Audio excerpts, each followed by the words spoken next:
Hi, ഞാൻ ദീപ. അപ്പോൾ ഇന്ന് ഞാൻ ഓർഗൻസ ഫാബ്രിക്കിൽ ഫാബ്രിക് പെയിൻറ്റിങ് ചെയ്യുന്നതാണ് കാണിക്കുന്നത്. അപ്പം ഇത് ഞാനങ്ങനെ പഠിച്ചതൊന്നുമല്ല, യൂട്യൂബൊക്കെ നോക്കി പഠിച്ചതൊക്കെ തന്നെയാണ്. അപ്പോൾ യൂട്യൂബിൽ ഒത്തിരി വീഡിയോസ് കണ്ടപ്പോൾ മനസ്സിലായത് നമ്മൾ ഓർഗൻസ ഫാബ്രിക്ക് ഏത് ഇതാണെങ്കിലും അതിൽ നമ്മുടെ ആ കളറ് പെട്ടെന്ന് ബ്ലെൻഡ് ആവാൻ വേണ്ടിയിട്ട് ചെറുതായിട്ട് വെള്ളം നനയ്ക്കുന്നുണ്ട് അവർ. പക്ഷേ നമ്മൾ സാധാരണ ഫാബ്രിക് പെയിൻറ്റിങ്ങിൽ വെള്ളം നനയ്ക്കുമ്പം ഈ കളർ അങ്ങ് പെട്ടെന്ന് ഫെയ്ഡായി പോവുമോ, അല്ലെങ്കിൽ പിന്നീട് അത് കറക്റ്റായിട്ട് നിൽക്കില്ല. അതായത് കളറിൻ്റെ ആ ആ ഒരു കളർ കിട്ടത്തില്ല. കുറച്ച് കഴിയുമ്പോഴത്തേക്ക് അത് അങ്ങോട്ട് വേറൊരു കളറായി പോവേ. അപ്പം പിന്നീട് ഞാൻ ഒത്തിരി അന്വേഷിച്ചപ്പോഴത്തേക്ക് എനിക്ക് മനസ്സിലായത് ആക്രിലിക്കിൻ്റെ തന്നെ മീഡിയം, ഞാനിപ്പോൾ ആക്രിലിക് പെയിൻറ്റ് വെച്ചിട്ടാണ് ഫാബ്രിക് പെയിൻറ്റിങ് ചെയ്യുന്നത്, ഫാബ്രിക് കളേഴ്സ് അല്ല.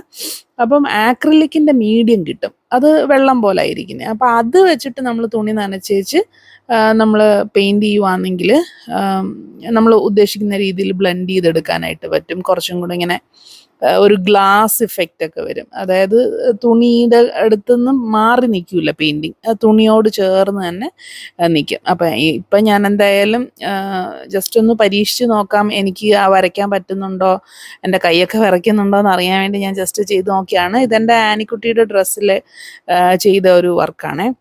അപ്പോൾ ഇത് പിങ്ക് കളറാണ് ഞാൻ ഓർഗൻസ ഫാബ്രിക് എടുത്തേക്കുന്നത്. അത് ഞാൻ ഹൂപ്പിൽ ഫിക്സ് ചെയ്തു.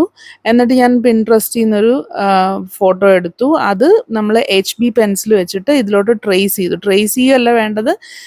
ശരിക്കും നമ്മളൊരു പടം എടുത്തു കഴിഞ്ഞാൽ ഈ തുണിയുടെ അടിയിലോട്ട് വെച്ചിട്ട് നമുക്ക് തുണിയിലോട്ട് ട്രേസ് ചെയ്യാം, പെൻസിൽ വെച്ച് തന്നെ ട്രേസ് ചെയ്യാം. പിന്നെ നമ്മൾ നമ്മുടെ ഒരു മനോധർമ്മം അനുസരിച്ച് അത്യാവശ്യം വരയ്ക്കാൻ അറിയാവുന്നവർക്ക് ചെയ്യാൻ പറ്റുന്ന പരിപാടി തന്നെയാണ്. ഇതിനകത്ത് ശ്രദ്ധിക്കേണ്ടത്, ഞാൻ ആദ്യം വെള്ളം നനച്ചില്ലേ, അപ്പോൾ ആ വെള്ളം നനയ്ക്കുന്നത് നമ്മളുടെ ഒരു പടത്തിൻ്റെ ഔട്ട്ലൈൻ്റെ അങ്ങോട്ടേക്കൊന്നും വെള്ളം പോകരുത്.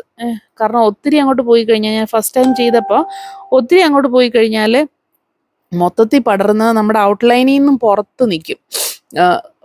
ഇതങ്ങ് പടർന്ന് അങ്ങ് പോവും. അപ്പം കുറച്ച് അകത്തോട്ട്, ഇപ്പം ആക്രിലിക് മീഡിയം യൂസ് ചെയ്താലും വെള്ളം യൂസ് ചെയ്താലും നടുക്കോട്ട് വെച്ച് കുറച്ച് നമ്മുടെ ബ്രഷിൽ തന്നെ ജസ്റ്റ് ഒന്ന് കുടഞ്ഞ് കളഞ്ഞേച്ച് തുണി ഒന്ന് നനച്ചെടുത്തിട്ട് വേണം നമ്മൾ പെയിൻറ്റിങ് സ്റ്റാർട്ട് ചെയ്യാൻ.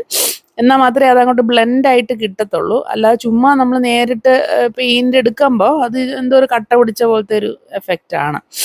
അപ്പം അത് എനിക്ക് തോന്നുന്നു അത്യാവശ്യം 1-2 പ്രാവശ്യം നമ്മൾ ഒരു തുണിയെ ചെയ്ത് കഴിയുമ്പം ഐഡിയ കിട്ടും. അപ്പം ഞാൻ പറഞ്ഞാൽ നിങ്ങൾക്ക് എത്രത്തോളം മനസ്സിലാവുമെന്ന് അറിയത്തില്ല. പിന്നെ യൂട്യൂബിൽ തന്നെ ഒത്തിരി ട്യൂട്ടോറിയൽസ് ഉണ്ട് കേട്ടോ. ഒത്തിരി ആൾക്കാർ ഹാൻഡ് പെയിൻറ്റഡ് ആയിട്ടുള്ള സാരീസ് ചെയ്യുന്നുണ്ട്. ശരിക്കും എനിക്ക് സാരിയുടെ ഒരു ഓർഡർ ഈയിടയ്ക്ക് വന്നിരുന്നു.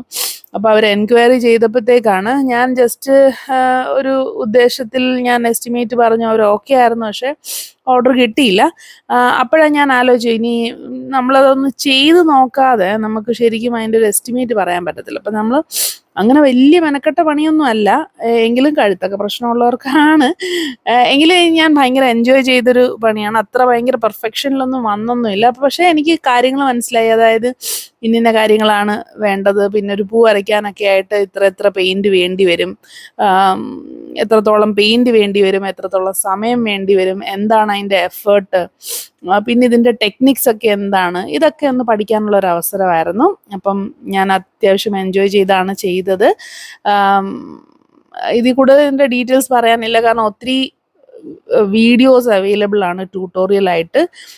എല്ലാ ഡീറ്റെയിൽഡ് ആയിട്ട് ട്യൂട്ടോറിയൽ വേണമെങ്കിൽ നോക്കുക. ഇതിനു മുന്നേ ഞാൻ ഫാബ്രിക് പെയിൻറ്റിങ്ങിൻ്റെയും ബ്ലോക്ക് പ്രിൻറ്റിങ്ങിൻ്റെ ഒക്കെ വീഡിയോസ് ചെയ്തിട്ടുണ്ട്, അതൊക്കെ ഒന്ന് നോക്കുക. എന്തെങ്കിലും വേണമെങ്കിൽ പറയുക, ഞാൻ ഡീറ്റെയിൽഡ് ആയിട്ട് ചെയ്യാം. ഇനിയിപ്പോൾ ഇത് വെച്ചിട്ട് ഞാൻ ആനിക്ക് തയ്ച്ച ഒരു ഡ്രസ്സാണ് കാണാനായിട്ട് പോകുന്നത്.